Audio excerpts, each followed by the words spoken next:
You guys know that it's one of my main goals to AI proof all the things that we do in my high school English classes. So let's talk about how I've really changed writing instruction and just the way my students turn in writing this semester.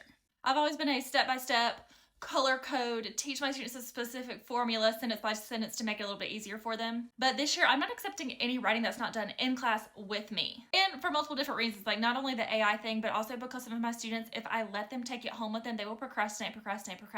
At the very end, they'll be stressed to death. I'll be grading late work. They get points taken off for late work. And honestly, it's just good for them to learn how to sit and struggle with something, really have to stop and think about something, but also with the time constraint. But here's what I let them do on their own, even outside of class, before we start the actual in-class writing process. For our literary analysis essay, I break it down into worksheets for each separate paragraph. I start with giving them a reminder of what goes into each paragraph. And of course, I still have to follow the color-coded formula that I gave them for the intro paragraph. They're not writing it on their own, they're planning it on their own. Let them do things like write the prompt, find the big ideas in the prompt. They can brainstorm their hook. And in bullet points, they can do things like list out which pieces of the text we absolutely have to know in order to get the context for their thesis statement.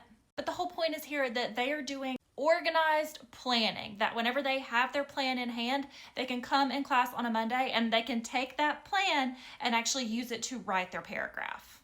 It also helps me so much because I can see them writing in real time. So if there's a little tiny mistake, I can catch it in paragraph 1 before they get all the way to the bottom and repeat that same mistake 57 times. Some of my students hate it and some of my students love this, but they're not going into writing blind. They're not able to pull the wool over my eyes for using ChatGPT, because if you're turning in writing, it's done with me and I can see that you actually had a plan to start.